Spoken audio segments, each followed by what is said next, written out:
Good morning. It's an early one. Get your coffee. Coffee is a must-have this morning. Oh yeah, that's good stuff. So once we get to 500, we're gonna talk about experts, and we'll talk about how much we should trust the experts. Good morning, everybody.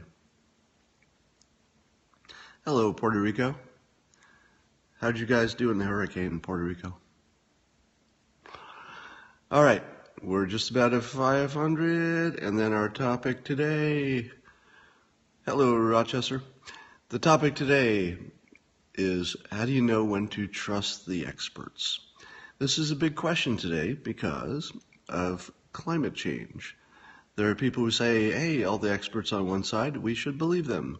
And there are other people who say, hey, wait a minute, maybe you could believe some of it, but not all of it. And here's why. And you get this big, all over Twitter for the last couple of days, itchy nose. All over Twitter, people have been mocking me for either trusting experts or not trusting experts.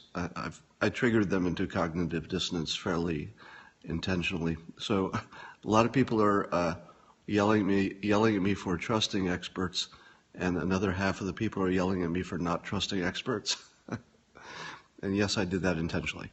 All right, let me give you some rules about when to trust experts.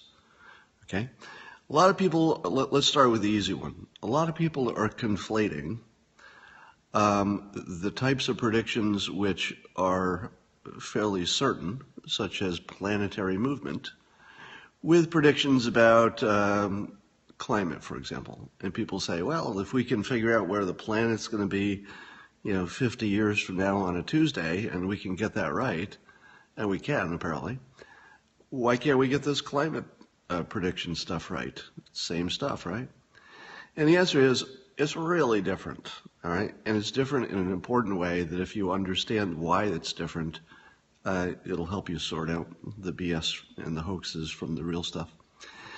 Yeah, planetary movement is relatively simple, and it conforms to the rules of physics. And there are no assumptions. Here's the key thought here is that when scientists are measuring planets, there are no assumptions. It's just math. And there has been enough planetary movement that we can check our predictions and say, yeah, we get it right every time now. So the gold standard in long-term predictions are planetary motions. All right, that's the gold standard. It's the best you can do because the planets respond to rules. There are no human assumptions involved. The math apparently is accessible enough to experts that they can look at it and decide it's right. But it's the special case, all right? It's really hard to come up with another example of where scientists can predict the future with that sort of accuracy. Let me give you an example. We have all been watching Hurricane Irma, and we've watched every day as the scientists have said, no, it's going left, no, it's going right, no, it's going to be a Category 3, no, it's going to be a Category 2. Now, the thing you probably should be asking yourself is, what is it that we didn't know about the environment around the hurricanes? Did we not know the temperatures of the oceans around there? Did we not know the temperature of land? Did we not know? Did we not know enough to really know where that hurricane was going to go? And the answer is, we didn't. And so, although this is not analogous to forecasting the climate, in 20 years, because the climate is just a big average. It's not what one storm did in one day. It's not what the weather was in one day. It's this big average. And the thinking is that the big average is easier to predict than what one storm does in one day. But as you're watching this one storm on one day, don't you ask yourself, don't we have don't we have climate models that handle all of this stuff? You know, we have models that handle wind and atmosphere and sun and all of the variables around a hurricane. Don't we have all of those variables? In other words, don't we have models that include all of those variables? And didn't we have input for every one of those variables? Didn't we have temperatures? You know, didn't we know what the ocean temperatures were in the relevant places? And then as it got going, we no longer had to guess about a lot of variables. Probably a lot of stuff got baked into the storm itself, which probably made it a little easier. So we saw in that case that we were not great at hurricane predicting. Now, when I say not great, I mean we didn't know, for example, if it would hit the left side of the state or the right. And you might say, well, on a global scale, that's a pretty small miss. It's actually pretty good. And I got to admit, it is pretty good. But if you take that small miss of Florida in one storm and multiply that by all the other things one imagines you could miss, it's hard to imagine that all of those errors would sort of cancel out and your average would be good. Now, it's possible, right? But my intuition and yours probably say, okay, that's possible, but I don't know, it doesn't smell right that you can't get one storm right when you have all the models and all the data, presumably. You know, like if you can't get that right, and that's, you know, how much would one hurricane change the world's weather situation? Probably a lot. Anyway, let me give you some guidelines and some background on knowing when the experts are right. My first claim today is that the older you are and the more experienced you are, the less you trust the experts.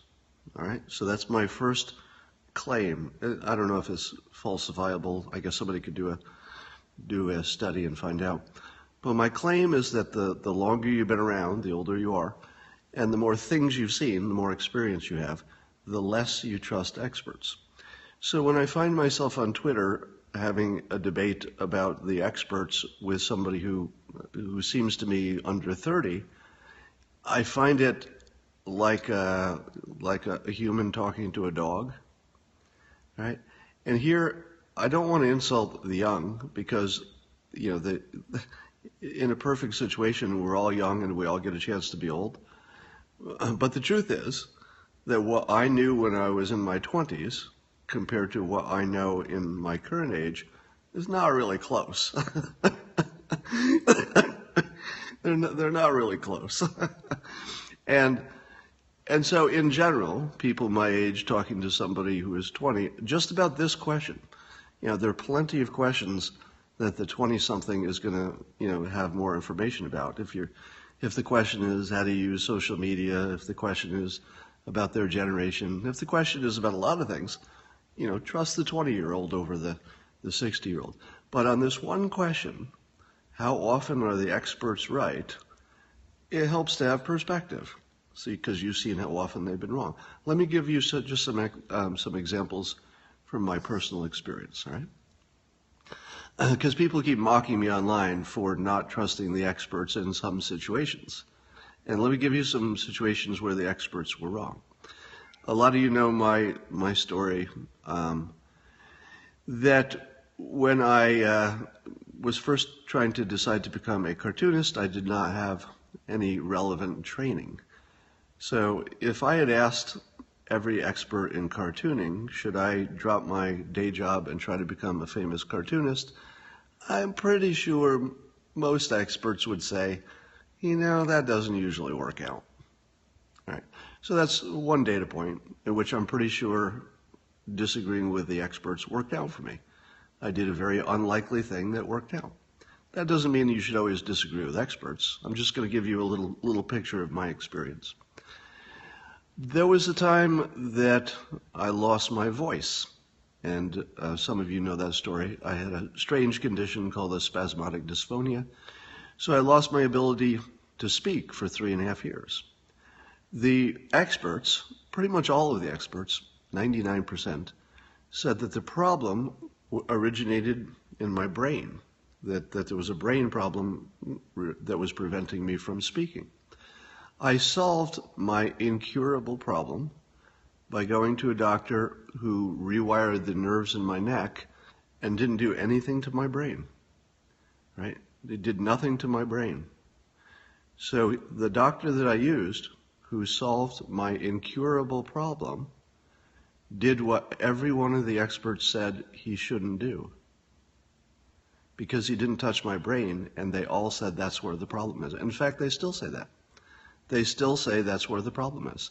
They say it's a brain problem, but the one person who's fixed not only me, but dozens and dozens and dozens of other people didn't touch their brains at all, right? So not trusting the experts worked really well in that case. Do you remember back when I was a kid, if you heard the name Sigmund Freud, when I was a kid, you said to yourself, there's an expert on psychology. He was dead by then. But you said to yourself, yeah, the people who study Freud, they're experts on psychology. They know how to do this psychoanalysis and fix people. If you ask the experts would be pretty much lined up saying, yeah, this Freud guy's got it worked out. It's about your mother and it's about all that. Except that it wasn't true. Today, there are few or no modern psychologists who would say that Freud had a valid anything. So the entire field of experts were all wrong on psychology. Let's take the field of finance. If you were to say to yourself, well, what's more important than money, right? Money is like the thing that it's the fuel of the world. So certainly the experts about money would be, really experts, and we would certainly know if they could do their job or not. Certainly we would know if the experts in finance are really experts and credible. And the answer is the index funds, the fund you buy that doesn't have any expert knowledge in it at all, will outperform most of the experts every time. All right? So we know that in the field of economics and finance, that the experts are really not much better than guessing. And that's a confirmed fact, right? When I was a kid, I believed that finance experts actually could pick stocks better than the average person. But now that I've been around a while, and I've seen that now there's no credible person who says that. In my life, it became common knowledge that the experts can't predict what individual stocks will do or even put together a good fund in any credible way. Some people do beat the averages, but somebody's going to do that by luck. So in the field of medicine, it didn't pay to trust the experts for my voice situation in particular. In the field of finance, it did not pay for me to trust the experts, because I actually once, when I was younger and dumber, gave a good deal of my money to experts to invest. I wisely kept most of it to myself in case they screwed it up, and they did screw it up. The experts that I paid to invest my money bought stock with my money in Enron and WorldCom and a bunch of other dot-com bubble stocks that disappeared. So now we've got medicine and finance and psychology. Those are the three fields that in my lifetime have been completely debunked. Okay? Yeah, even Warren Buffett would tell you that you should not invest in individual stocks. Now, what else? What about nutrition and fitness? In my lifetime, there was the nutrition pyramid, the food pyramid, which has been now completely debunked. I was on this a little sooner than most of you, because some of you know I tried to start a company that made a nutritious burrito product that had all your nutrition in it.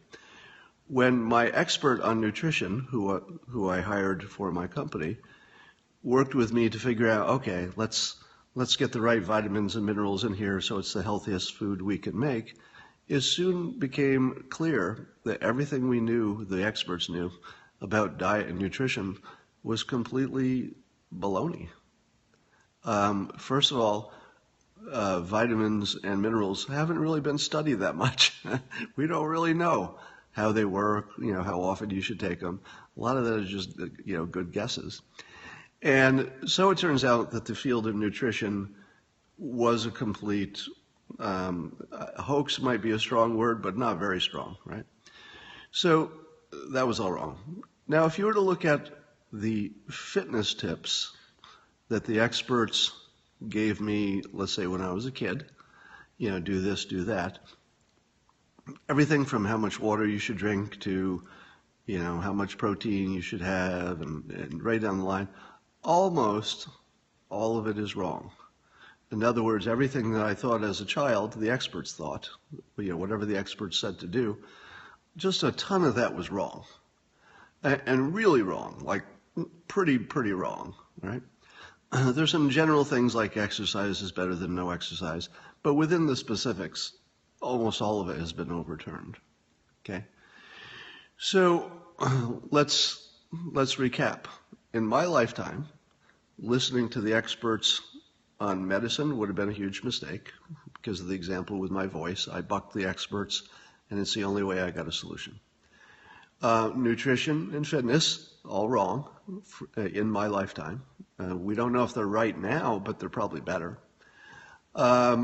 Psychology, Freud was completely debunked. The whole field of psychology is wrong.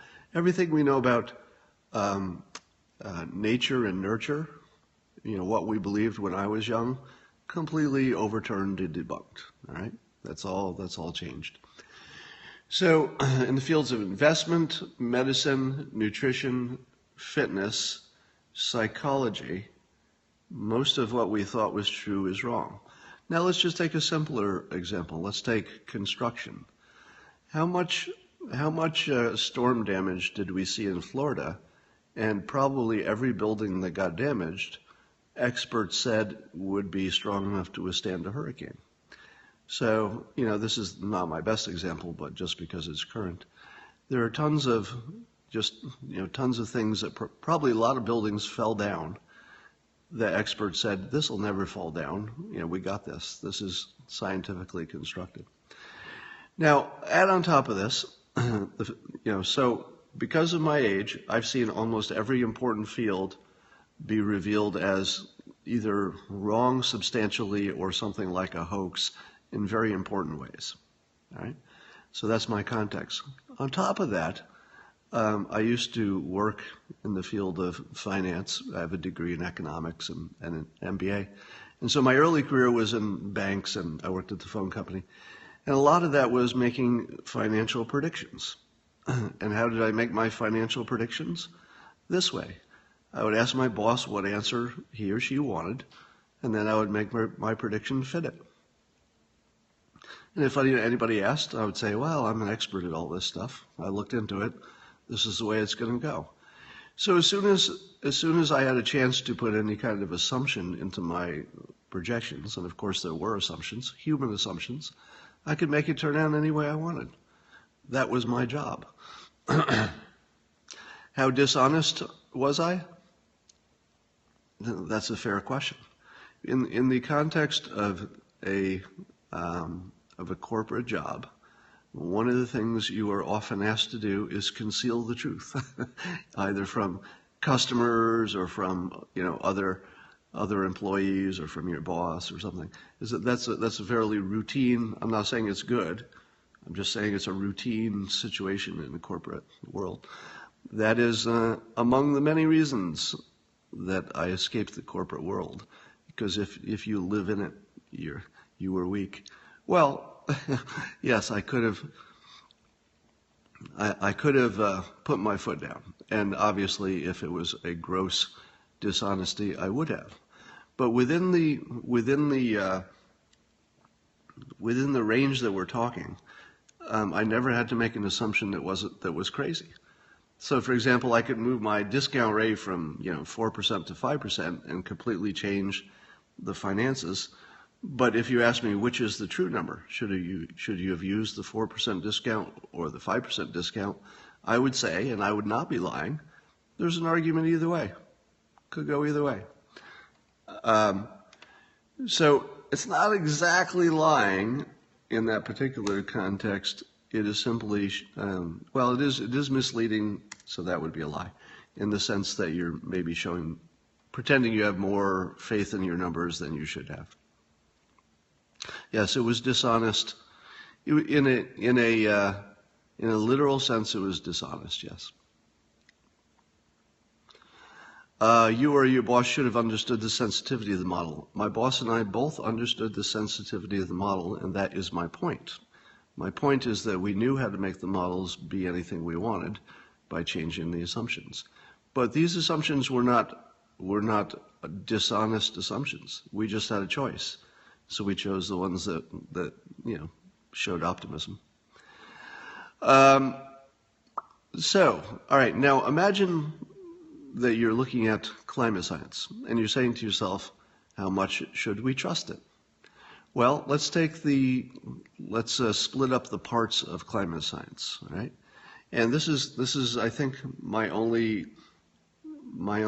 addition to the conversation is that you can take the parts and look at them individually and put a different credibility on each of the parts. Let's take the part that was the Paris Climate Accord. The Paris Climate Accord was far more than the accord was not a scientific agreement. It was an economic agreement, all right?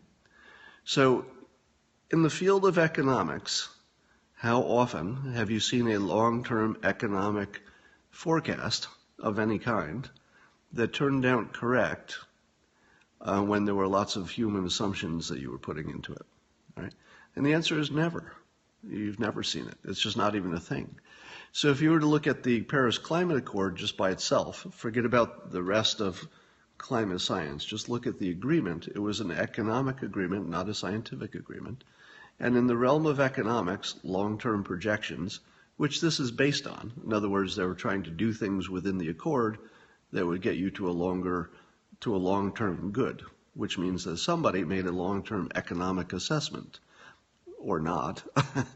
So was the Paris Accord credible? By its nature, was it credible? Even if you didn't know the details of it, could it have ever been credible?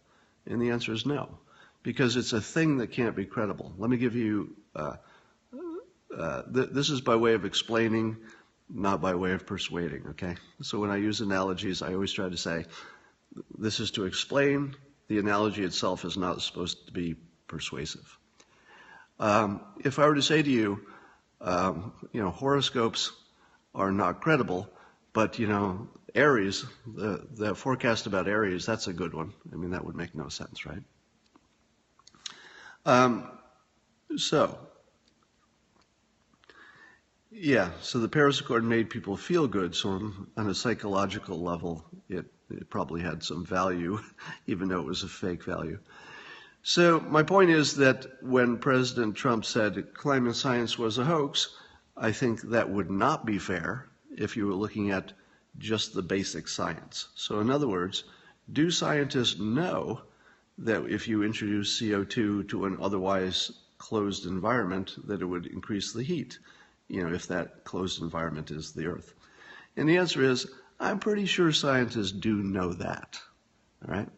That if nothing else changed, and the only variable you changed was add some CO2 to it, that you would get greater heat. I feel confident that that one's probably right?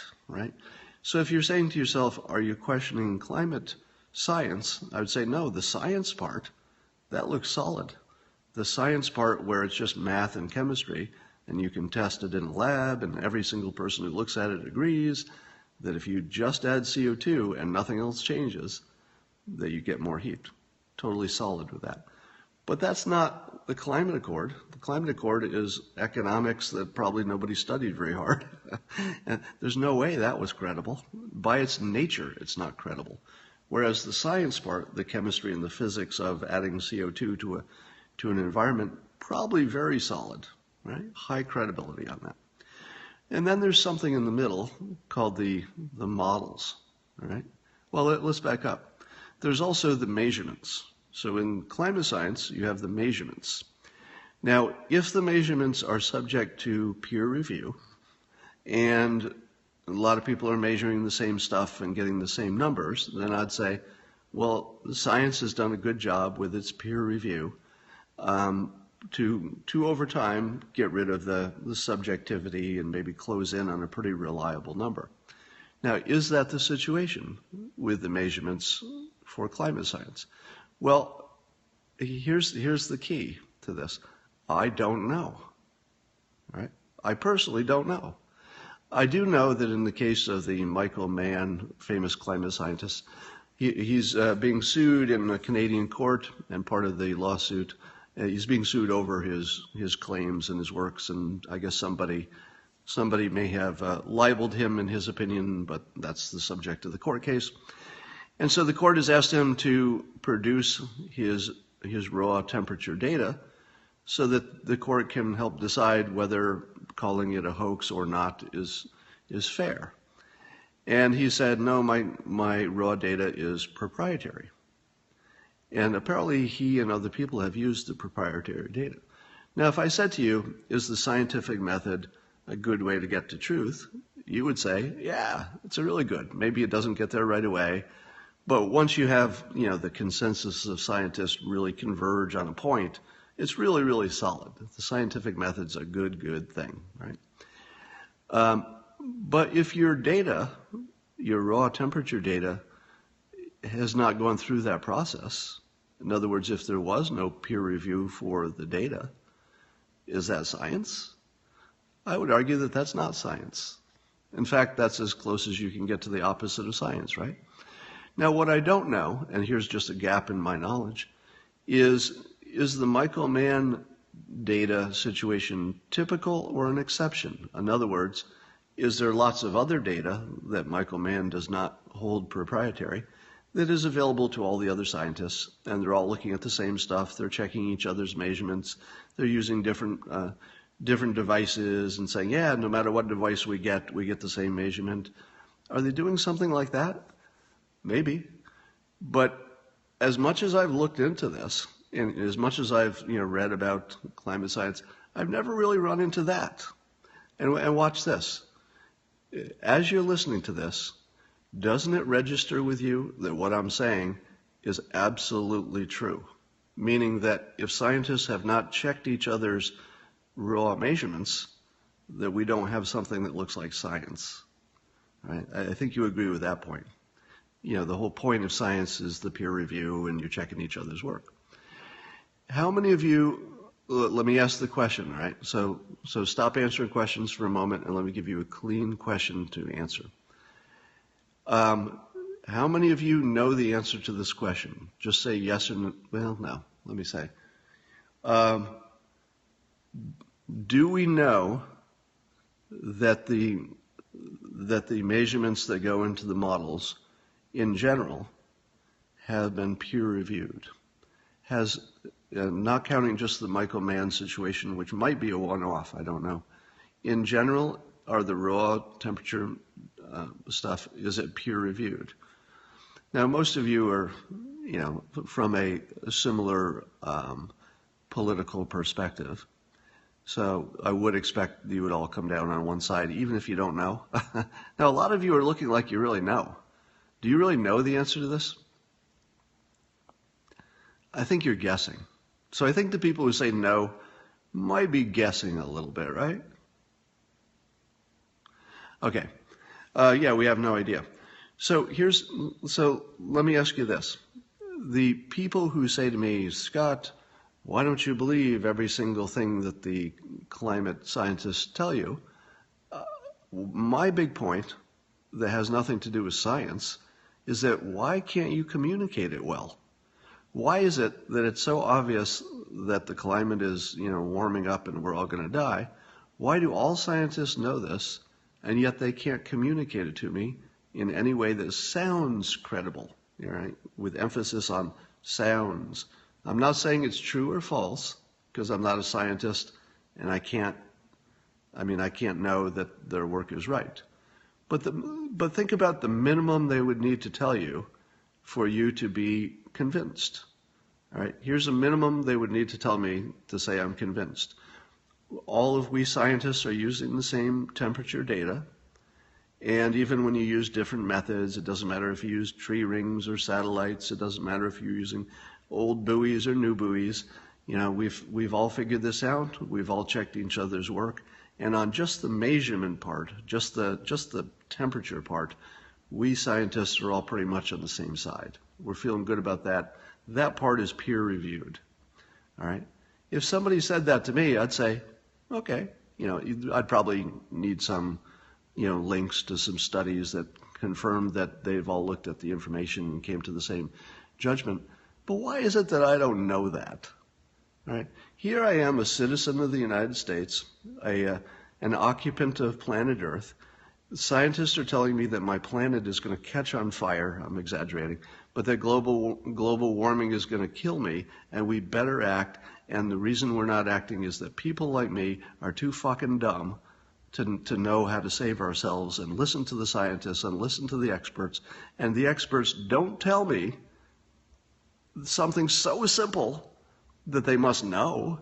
You know, don't the scientists know whether the temperature data has been, you know, peer reviewed? Why can't they put that in a simple statement? Yeah, we've all looked at the temperature. That's the one thing you don't need to worry about. The temperature, we got this, peer reviewed up the wazoo. Now, I want to be very clear. It might be peer reviewed up the wazoo. Wouldn't that be something you should tell people? Why in the world is that not in the first one or two sentences?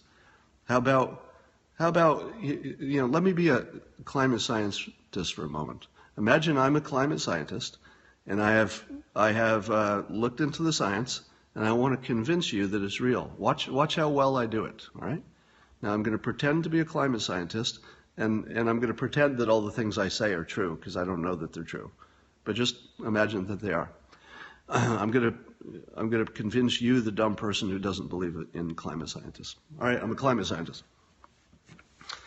Well, folks, let me explain to you. I'll be Bill Nye, the climate guy. If you were trying to understand climate science, it would help to break it into 3 parts. One part is the raw science, the chemistry and the physics. On that, there's no disagreement. If you were to add CO2 to a closed system, it's easy to measure in the lab.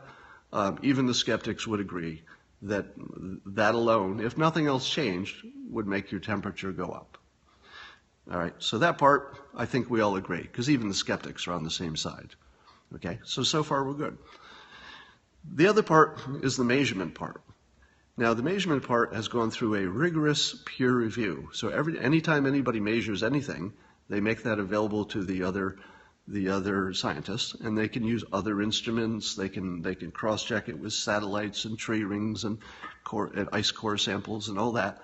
And we all have agreed that we've all checked our work, we've peer-reviewed it, and the temperature stuff is solid. All right, even the skeptics would agree that the temperature measurements are solid. All right, so we've got solid measurements that's peer-reviewed. We've got solid science that even the skeptics don't disagree with, because you can just measure chemistry and physics and do an experiment, and that's very clear. All right, so far, there is no disagreement even with the skeptics. The part that people disagree with is our models. All right, now our models may be accurate or they may not be accurate. Right, but there are lots of them, and the ones we discard are the ones that the scientists have found legitimate, specific reasons to discard. So most of our models are in the same direction, and they're in a range, and they say that climate change is going to be in this range, and no matter where it is in that range, it's a dire situation, right? It could be the bottom of the range, it could be the top of the range, but it's all dire. And so it doesn't matter that we're not exactly accurate. It's all the same policy decisions. You got to do something right away. All right. Now, why do I throw away any models that are outside the range? Well, not because they're outside the range. That would be not science. I discard those models because we've peer-reviewed them. We found that they have a specific flaw that experts agree is a flaw. That's why we discard them. All right. Now, if I told you that, and then I would say, and then you look at the past, and we've used these same models for X number of years, and it shows the same range. Now, if I gave you that explanation and all the things I said were true, and I don't know them to be true, that's very important here. I don't know that anything I said is true. If I told you that story, would you be convinced? Was that convincing? No. You know, there will be some people who always need more. Right. Now, ask yourself, I'm going to make an assumption that that was more convincing than anything you've seen from any climate scientist. Okay? Now, why is it that I could give you a more credible explanation than any climate scientist has ever given you? Why is that? You have to ask yourself why that is. Is it because I'm just more practiced at persuasion, which is true, or is it because there's something wrong with the argument? All right? Is there no one on the left who has my persuasion skills, the ability to just simplify and communicate? Is there no one on the other on that side who can simply communicate as well as I just did? Or is there something wrong with the argument so that there's no way to communicate it? Because if it's true that the data, the raw temperatures, have not been peer reviewed, and again, I don't know, all right? But I have to ask you, if it's the bedrock of credibility, like the most important part of the credibility is whether the temperature measurements have been peer reviewed extensively, and I don't know that. And I don't think there's anybody here who knows that. Some of you have some opinion. Most respondents did not find you convincing. For those who did not find it convincing, what parts were not convincing? It should be, the right answer is the models, but let me see what you say. Analogies. I read a few of the responses, but give me those responses again. It's not a closed system. Right. Right. I'm not arguing it's a closed system. So the models account for the fact that there are other variables.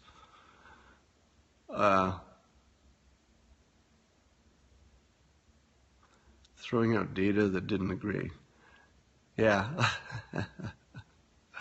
Yeah, that part is hard to sell.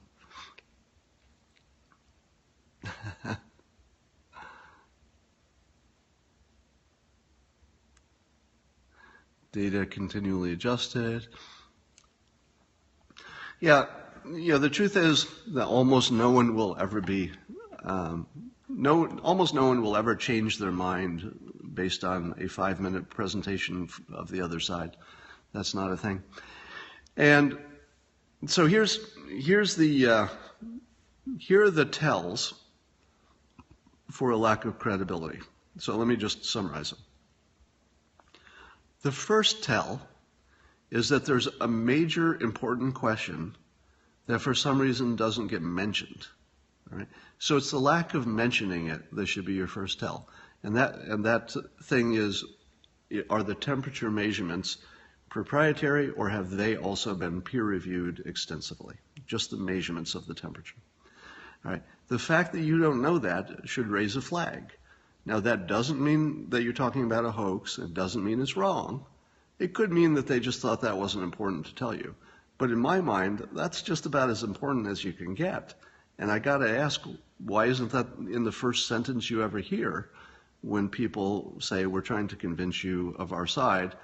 Let me tell you, our measurements are solid. That stuff's all peer-reviewed.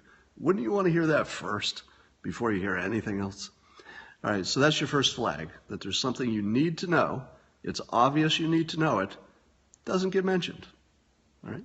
Now, it might be that it doesn't get mentioned because they didn't think it was important, and it's no problem at all. But it's a flag. Right? Second thing, if you ask about that, is somebody going to be able to answer it confidently? In other words, if you were talking to a top scientist and you said, can you walk through how the data was peer-reviewed? If that person says, well, That's not my department. I don't actually measure things, but I'm a scientist. That's another flag. So could it be that the scientists themselves working in the field are not experts on that one question, which turns out to be probably one of the most important questions? The next flag that you might be dealing with something that isn't credible is, are there any assumptions involved in the long-term model? If it's a planetary movement prediction, there are no assumptions. It's just math. And then you can observe and see that it was right, and then you say, our math is good. If you have lots of assumptions, which you do anytime you have lots of different models, people are making different assumptions, and that's why the models are different. Under that situation, can you think of any long-term predictive model that has ever been right? Well, the only ones I can think of that have human assumptions in them and are long-term predictions are financial predictions, and we know that they are always wrong. The only example we have of long-term predictions that involve human assumptions are wrong. Look at the predictions of, running out of food, the predictions of running out of oil, all wrong, because there were assumptions there that, we made assumptions about how effectively or how cost effectively we could search for new energy. All right. So those are your two flags. One, there's a big question that for some reason is not mentioned, which is the peer review of the data. Second is if you have a long-term model that has human assumptions in it, there's never been one in the history of the world that's ever been right as far as I know. And then the third thing you look for is any kind of bias, distortion caused by money or ego or anything else. And of course, this field has all of that. It has distortion based on money on both sides, and distortion based on ego. People are dug in, they've defined their identity by their belief. It's hard to get people out of their identity. So those conditions are a perfect situation for cognitive dissonance. There's money involved, there's ego involved, and there's sort of a groupthink involved. When you have that condition, the risk of groupthink is very high. Now, you say to yourself, well, that's not true in the case of science because that's the whole point of peer review. But if you do a little searching on how many times peer review has not worked out, meaning that how many times a paper that is purely nonsense has been peer reviewed, the answer is a lot. Let me walk you through why I think that is. Let me tell you why I think science that is ridiculous often gets peer-reviewed positively. Here's why. Having worked in the real world, I have, and let me preface this by saying I'm not a scientist. I've never been even tangentially involved in peer review, but I've been around human beings a lot. And let me just imagine what I think it's like. Here I'm using my powers as the Dilbert cartoonist to imagine how humans act in every situation. There's a sameness to humans, right? So imagine you're a scientist and you've got a full-time job and a family and you're so overworked. But you've also signed up to be one of these peer reviewers. So a paper comes into you and is from your friend Bob that you know from your scientific conventions or whatever, and you really like Bob. You're really busy, and Bob sends you a paper that has a whole bunch of claims that you can check, and you go, oh yeah, that looks about right, that looks about right. But you're not really checking his basic work too much, right? You're not digging too far into it because Bob's a credible guy. You know Bob. Bob's always right. And let's say you're an expert on maybe a third of what the larger topic is. Because the only person who's an expert on everything in that paper is Bob.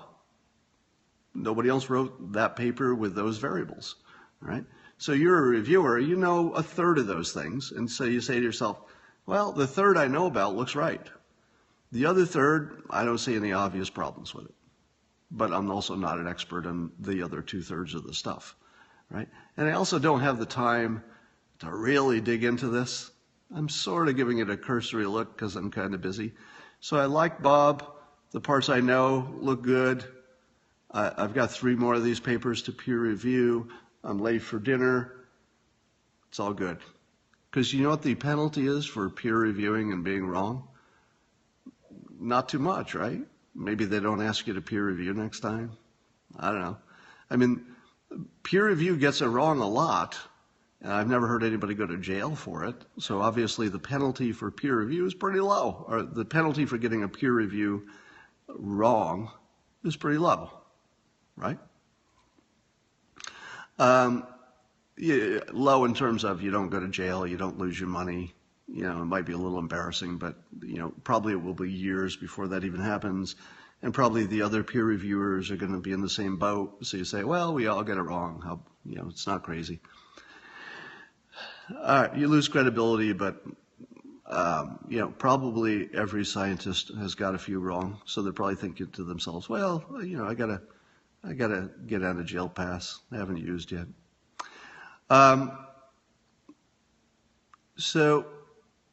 So when I have a conversation with a young person who has not seen as much of the world as I have described in this Periscope, and they say to me, why don't you believe the experts? You're so dumb to not believe experts.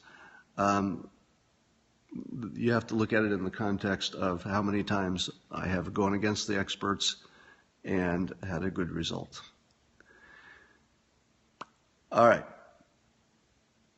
You don't put your name when you review a paper? That's not true, is it? Peer review is not anonymous, is it? Peer review is blind, so the reviewer never gets blamed? Oh my God, I hope that's not true. Is that true? That can't be true. Sometimes blind, okay. Sometimes blind, I can believe.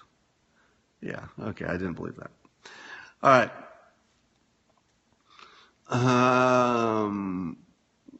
This is coming to the close of this Periscope. Did I say anything useful this time? I know the climate change topic makes people run away. So you like this one? Good. All right. Thank you. Oh, I did watch, let's talk about Bannon.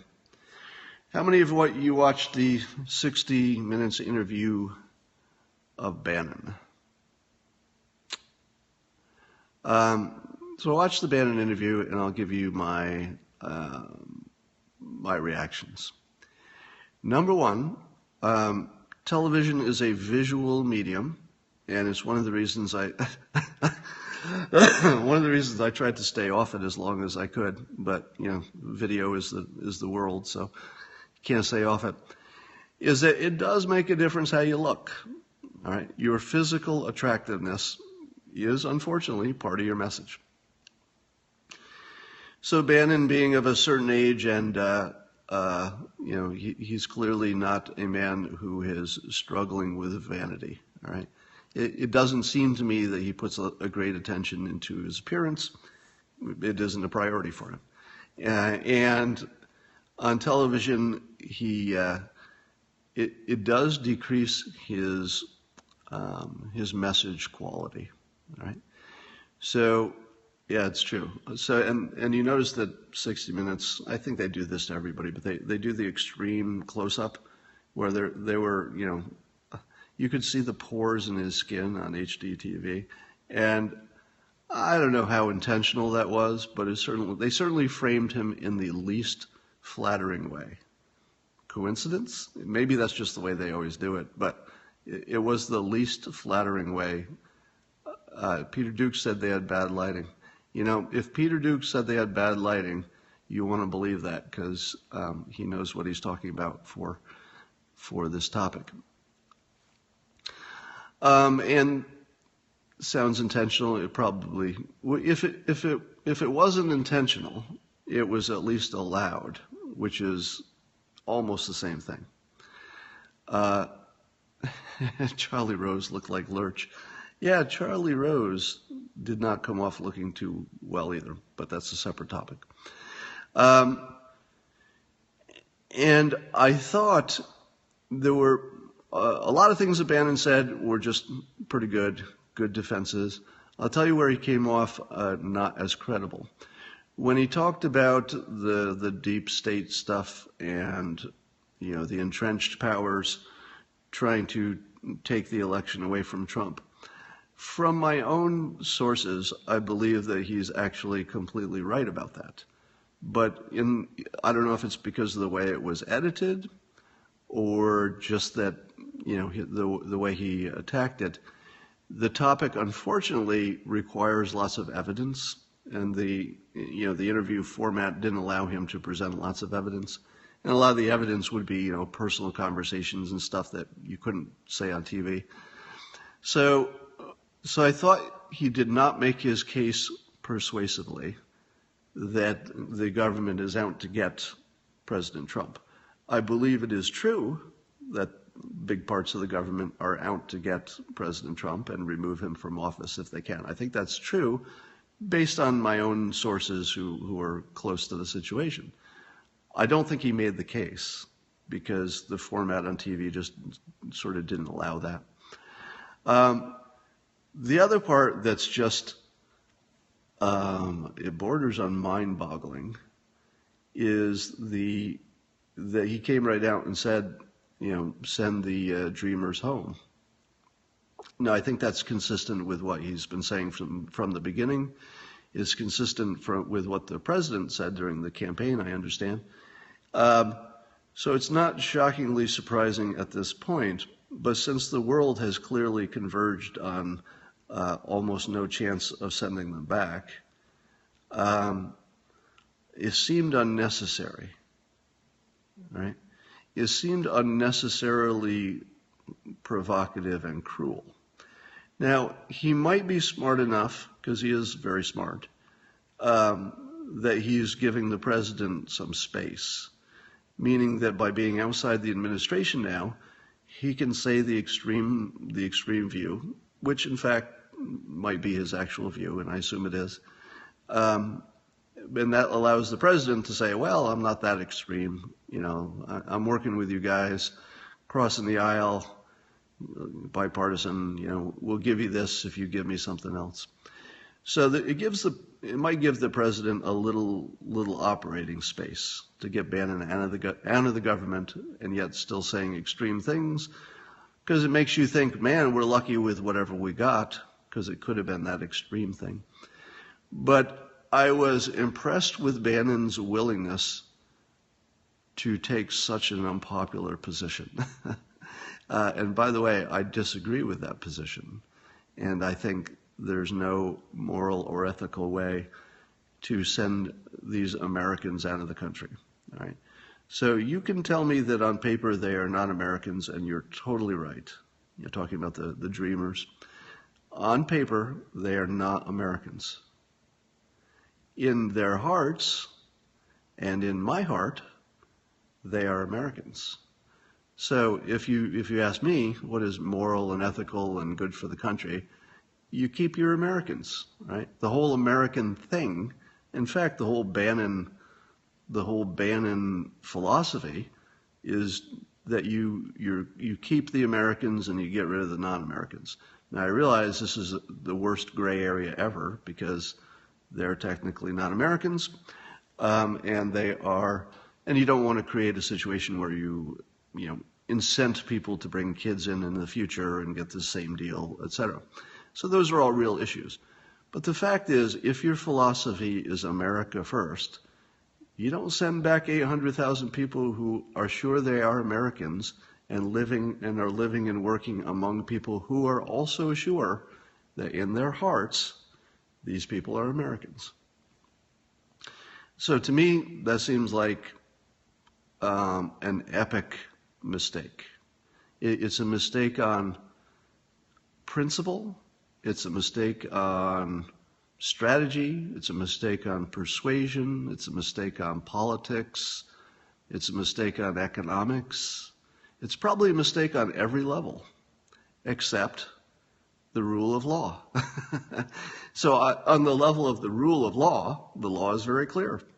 You know, if they're not protected, they have to be deported to a country where they've never been and have no affinity for, and it would be deeply cruel. So that, fortunately, is why humans are in control of the law, and the law is not always in control of the humans. What happens to criminal dreamers? Well, criminals have to be treated more harshly. So I don't think people will argue about that. His smirk during the leaker comment, yes. Bannon did smirk when leaking was mentioned. But that has a lot to do with the fact that everybody leaks. Will there be anybody taking a knee on a football game on 9/11? Good question. Let me give some persuasion advice to the people who might take a knee on the anniversary of 9/11. Don't do it. Remember, if those of you who have been watching my periscopes, I'm a defender of Kaepernick and the people taking a knee because they're within the rule of law, they're respecting the Constitution, and they're respecting the process, even by being offensive, because the process allows them to do that in protest. But if you took a knee on the anniversary of 9/11, that would not be a statement against the United States system. Let me be really clear about that. If you take a knee on the anniversary of 9/11, that is not a statement against America, in its system and how much bias it has. That would be a statement against the victims of 9/11. All right, so you got to get that one right. Somebody needs to talk to them. If they want to be respected, for taking a knee next week, don't do it this week. All right, that would gain you a lot of traction. So if you want to win, all right, remember the people taking the knee are by their nature and training competitors. These are people whose every instinct is to figure out how to win. Right? If you want to win, make sure your strategy doesn't have this gap in it. Make sure that you don't take a knee on 9/11. In fact, you should go the other direction. Okay, I'm going to sign off. I got some work to do. Remember, don't win small when you can win bigly.